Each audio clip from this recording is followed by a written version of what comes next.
Bruno Chaves. Gente querida da Bahia, gente querida do planeta Terra, mas hoje especialmente gente querida de Alagoinhas, nossa querida cidade que está aqui a pouco mais de 100 quilômetros de Salvador.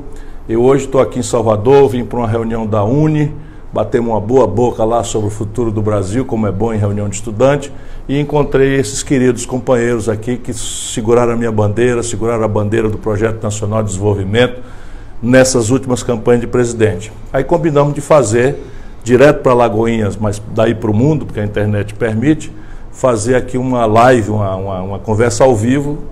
Eles estão meio tensos, meio nervosos, eu estou dizendo, relaxa todo mundo, nós vamos conversar numa boa e vamos começar por quem quiser começar. Vamos pelas mulheres, que é sempre melhor. Boa noite, meu nome é Tainara. Eu sou estudante de História da Universidade do Estado da Bahia e eu gostaria de saber como é que o senhor se sentiu hoje, naqueles momentos de hostilidade. Eu já sabia que ia acontecer, porque as eleições de 2018 foram eleições marcadas pelo ódio. Talvez vamos explicar um pouco para o pessoal que não estava aí. Eu fui convidado para vir fazer, junto com outras pessoas, uma análise da conjuntura na Bienal da Uni. E aí a Uni junta todos os estudantes de todas as correntes e também tem os partidos políticos. E a turma do PT anda muito mordida comigo, por conta do que eu não aceitei mais fazer campanha para eles, depois de 21 anos engolindo cobra, lagarta e todo tipo de maluquice que o PT nacional acabou fazendo.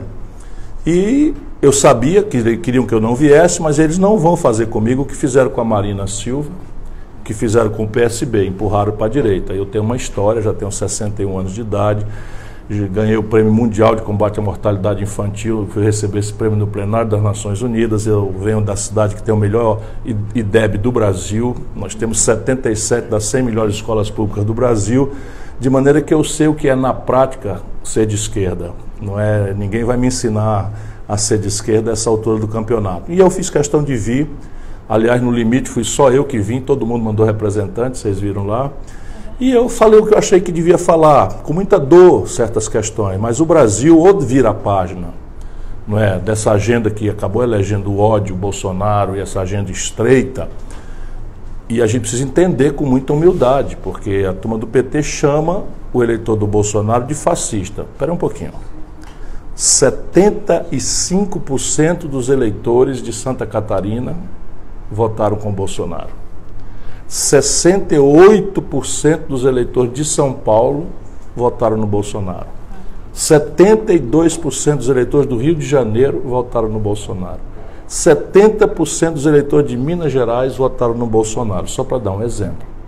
Portanto, chamar nosso povo de fascista é não ter a humildade para entender que tem alguma coisa errada aqui. Foi eu abrir essa reflexão, aí a chiadeira começou. Então, mas eu estava preparado para isso. E eu venho da luta, eu venho do movimento estudantil, e o que eu não gosto é de estudante calado. Isso é que não presta, estudante que não participa, estudante que não reage.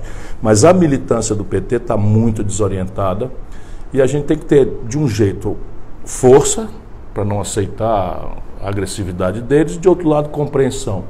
Porque não é fácil o camarada jovem, como eu disse lá, chegar num bar e ter que explicar a corrupção, formação de quadrilha, porque o Palocci é uma escolha do Lula, comandou a economia brasileira há 8 anos. Eu confesso. Todos os tesoureiros do PT estão na cadeia. E isso é um constrangimento. Se a gente não virar essa página, nós vamos levar uma surra, e quem vai pagar por essa surra não somos nós. É o povo trabalhador que está perdendo os direitos, é a juventude que vai perder a universidade gratuita, enfim, são os negros que têm políticas afirmativas que estão muito discretamente corrigindo distorções que o legado escravista brasileiro introduziu na nossa vida.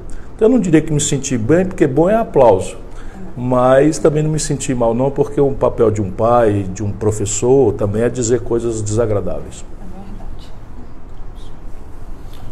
Eu vou fazer uma pergunta sobre... Meu nome é Neemias, sou estudante de letras também da UNEB do campus de Alagoinhas. E a minha pergunta é mais específica já sobre medidas do atual governo. Eu li com muita preocupação essa semana sobre o pacote anticrime do Moro, que já está sendo chamado de lei do abate, por liberar o excludente de ilicitude para policiais né? E entre outras propostas também o tal do Play a Plane, assim que se pronuncia. Então, eu gostaria de saber do senhor qual é a sua visão sobre essa medida que estão trazendo dos Estados Unidos e sobre o tal excludente de ilicitude dentro do pacote.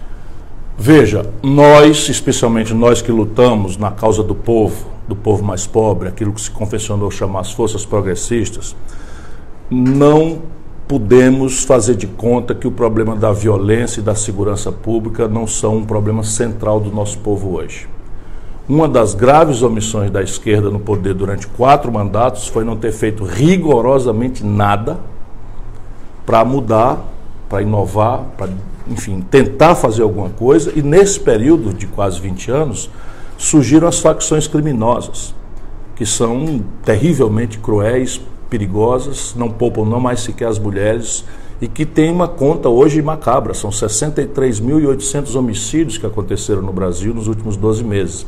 60 mil mulheres, Tainara, e isso é um número que é só a ponta do iceberg, porque as mulheres, por regra, se envergonham, não é, de denunciar. 60 mil mulheres foram estupradas no nosso país nos últimos 12 meses, e esse dito campo progressista não fez nada. Então, o Bolsonaro reinou nesse discurso. Isso é um assunto complicado, e essas providências que o Moro tomou agora são muito ruins. Eu sou profissional do direito, sou professor de direito constitucional, sou professor de direito penal, sou professor de direito tributário, e o Brasil precisa fazer não o que os americanos fazem, não é? O Brasil hoje já tem 760 mil pessoas presas nos presídios, e os presídios têm capacidade para 350 mil pessoas. Quando você vai olhar quem são as pessoas que estão presas, são quase todos jovens, negros, das periferias. Qual foi a razão da prisão dessa esmagadora maioria? Apreendidos com minúsculas quantidades de droga. Não como usuário, como avião. Porque o narcotraficante que mora nos bairros ricos, ele não mora na favela. O narcotraficante mora nos bairros ricos da cidade. Ele, para minimizar o risco, ele diversifica e bota um monte de garoto para a polícia matar, né, para outra gangue matar, e aquilo minimiza o risco na perda. Portanto, a política que nós precisamos fazer é uma na direção oposta, uma que faça o desencarceramento para todos os crimes simples que não envolvam violência. Essa é a minha ideia. Então, deixar os presídios para os crimes que envolvem violência, o estupro, o homicídio, o roubo, o assalto. Mas esses outros crimes, se a gente não quiser discutir pura e simplesmente a descriminalização, que colide com visões morais, visões religiosas, a gente deve impor penas acessórias, ou penas alternativas, ou penas, enfim, de serviço comunitário, ou outras que tais, porque você não vai jogar o garoto num presídio sem condição nenhuma, acaba virando um soldado dessas facções criminosas. Portanto, essa proposta do Moro é ridícula. Ridícula, é mal lida, não tem tecnicalidade boa. E deixa eu lhe dizer, e quem está nos ouvindo, um policial, no estrito cumprimento do dever legal, ou no exercício da legítima defesa sua ou de terceiros, já não comete crime. Portanto, é só uma mentira, é mais uma farsa, é mais uma bolsomico, né, que nós estamos fazendo no país que mais mata policiais também. Então, repare, se um policial está agindo no estrito cumprimento do dever legal, já está escrito na lei que ele não está cometendo crime nenhum. Se um policial atira em alguém se defendendo ou defendendo um terceiro, também não está cometendo crime nenhum. Agora, quando eles inventam isso para um policial mal formado, o que eles estão, de fato, é estimulando a morte. E quem são aquelas potenciais vítimas? Os jovens negros da periferia. Meu nome é Gleison, eu faço faculdade de Gestão de Recursos Humanos na UNIT, Universidade Tiradentes. Eu gostaria de fazer uma pergunta para você, Ciro, que é sobre a reforma trabalhista. Eu gostaria de saber como você analisa a nova proposta de Paulo Guedes, como ele vai levar para o Congresso. Veja, vamos raciocinar juntos.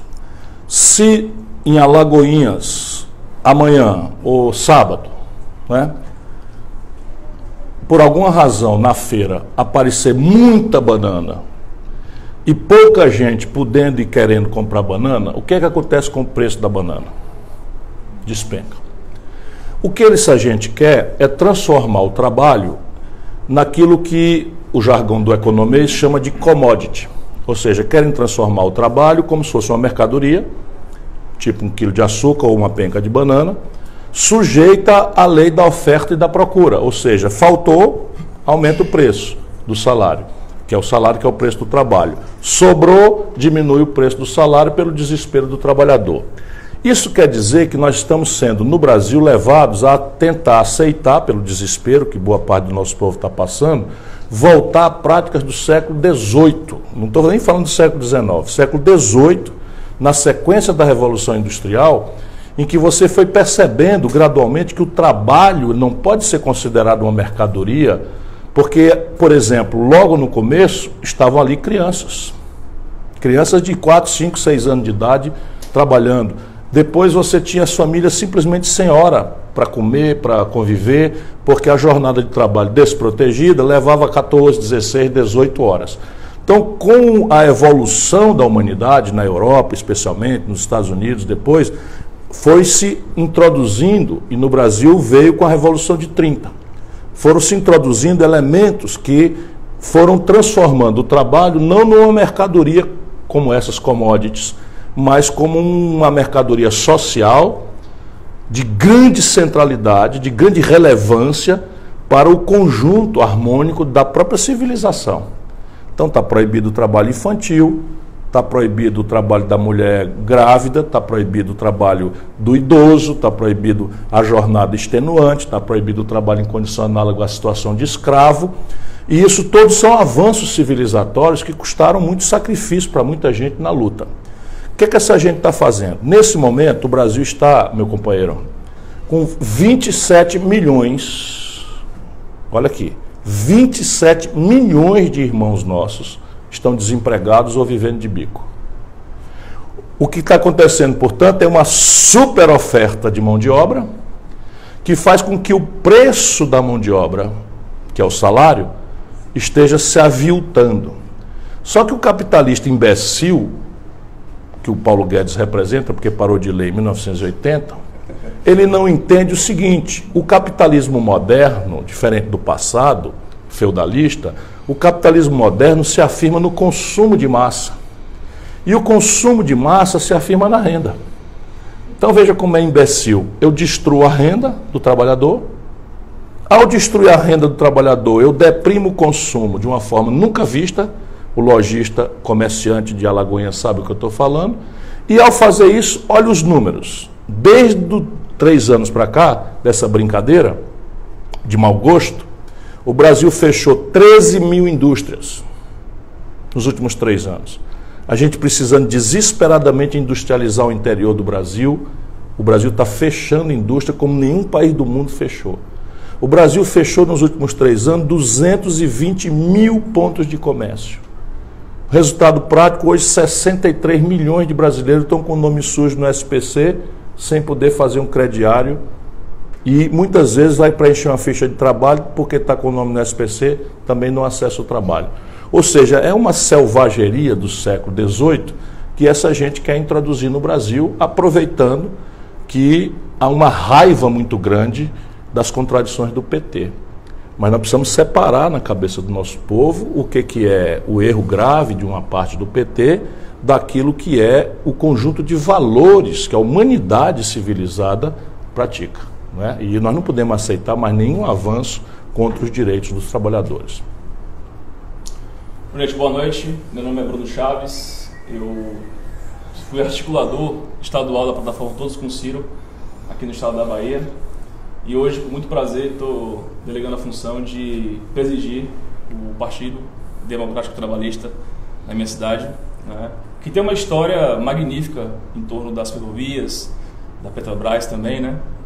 E o nosso entendimento é que os municípios parecidos com o nosso, com a mesma dinâmica, eles cresceram, mas não se desenvolveram, né? E isso, com as crises que se acumularam no curto período, né, próximo agora aqui, gerou uma camada de subemprego, né, muitos mototaxistas.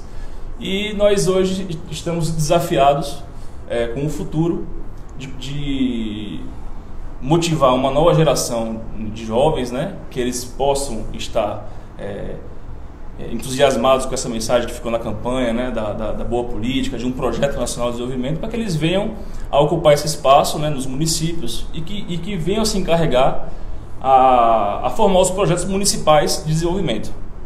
Como é que seria essa construção a nível municipal? No nosso entendimento faltou capilaridade, né, ao PDT. Fizemos um trabalho magnífico em Alagoinhas, né, mobilizamos diversas pessoas de diversos segmentos, bancários, artistas, né, empresários também, estudantes, e não obtivemos o mesmo reflexo nos pequenos municípios que se avizinham, né? Então imagino que temos um desafio de desenvolver o PDT a nível nacional, nesses municípios, mas também com a mensagem do trabalhismo, né? A mensagem histórica dos nossos grandes líderes. Como é que seria esse desafio daqui para frente, para a gente fazer uma construção nesses municípios? Olha, Bruno, antes de responder a sua pergunta, é a ocasião para eu, em público, agradecer a sua dedicação. Nós não nos conhecíamos, você pegou minha bandeira junto com os companheiros, né? Fincou ali de um lugar difícil, né, de vingar, porque o Lula é muito querido no interior do Nordeste, eu compreendo, respeito isso, e, enfim, nós próprios aqui do PDT apoiamos o Jacques Wagner, apoiamos o Rui, de maneira que ficou misturado aí, então não era fácil defender o projeto, embora você tenha feito isso junto com os companheiros, e é uma ocasião para eu lhe agradecer. E isso encaminha a resposta. Hoje, a política não é só no Brasil, no mundo inteiro, a política como linguagem está muito desmoralizada. Porque na percepção do povo há uma enorme distância entre o blá blá blá, quando a gente está precisando do voto da população, todo mundo é simpático, todo mundo fala nas coisas do povo, etc, etc, e a prática do dia a dia. Especialmente entre os jovens do mundo inteiro, isso é devastador. Por exemplo, na Espanha, o jovem espanhol viu todos os partidos políticos ao longo dos últimos 20 anos, da direita à esquerda, todos passaram pelo poder, todos fizeram a mesma coisa, e hoje 42 de cada 100 jovens espanhóis estão desempregados. Então eles não acreditam mais na política, e viraram isso que eles chamam de black bloc, né? Que é o gesto de protesto, é tocar fogo em carro no meio da rua, quebrar vitrine, para pelo menos identificar uma grande raiva desse que se convencionou chamar de sistema. Felizmente para nós no Brasil, a política está desmoralizada igual na Espanha, mas aqui nós ainda temos alternativas não experimentadas. E o grande caminho aqui é um encontro entre a ideia e o exemplo, né?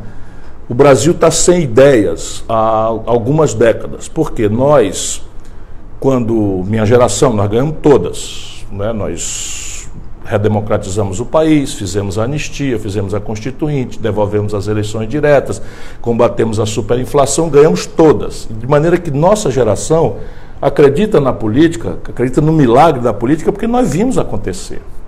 A geração de vocês já começa a sentir a contradição de um retrocesso, que agora tomou uma grave cara, uma cara monstruosa. E é pela primeira vez que eu assisto o Brasil retroceder.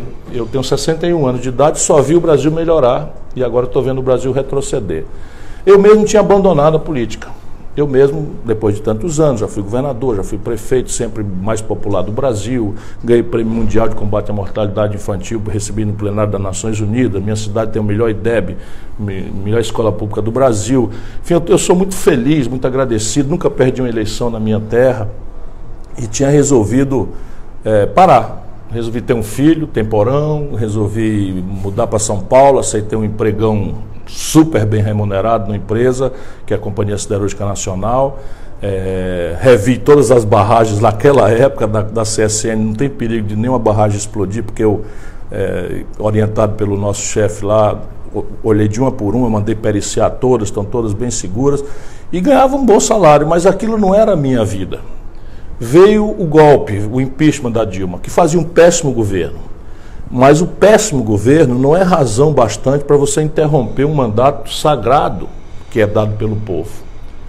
E aí eu resolvi ir para a rua, brigar, fui insultado, agredido, não sei o que e tal, e comecei a prejudicar a empresa. Então pedi demissão e caí em campo de novo. E aí eu resolvi formular um projeto nacional de desenvolvimento, não que eu formulei, eu resolvi localizar todas as boas e excelentes cabeças pensantes do Brasil, falar aqui do Bresser Pereira, falar aqui do Mauro Benevides Filho, falar aqui do Nelson Marconi, para falar em 3 nomes, mas desci mais profundamente para especialistas em ciência e tecnologia, para especialistas em defesa, para especialistas em biotecnologia, enfim, juntei tudo isso e resolvi apresentar esse projeto, que é a ideia.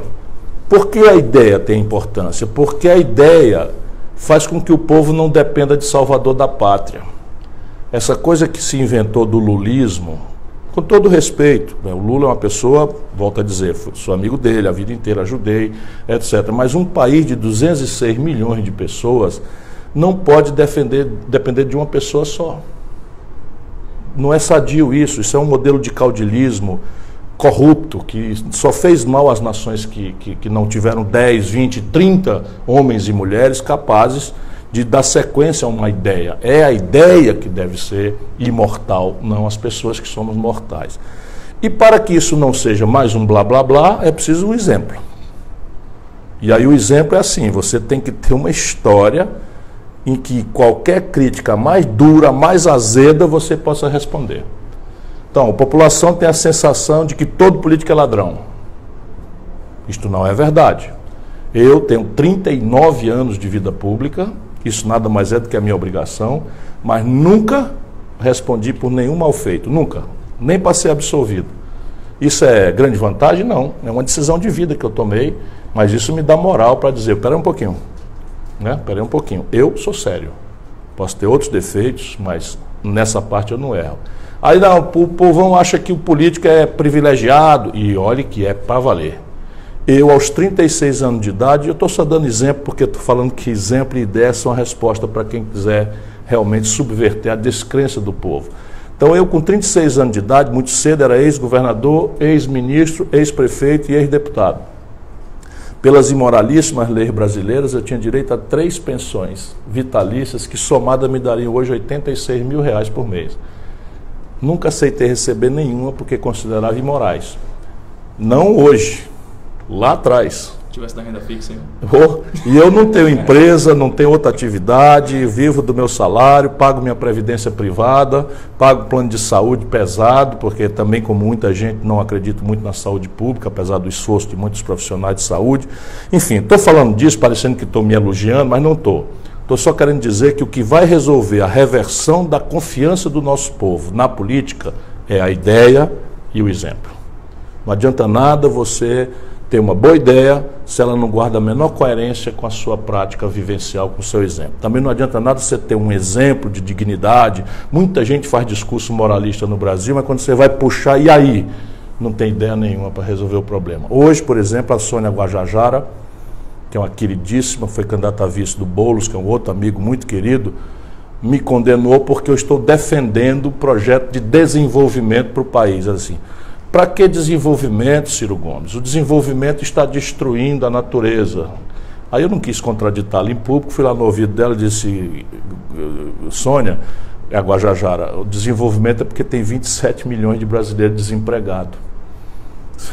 É simples assim, ou você permite que essas pessoas tenham condição de trabalhar, ou o narcotráfico vai recrutar nossos jovens por uma diária de R$50.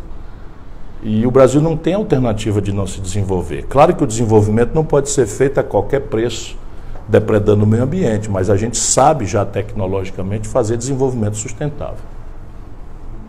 Pronto?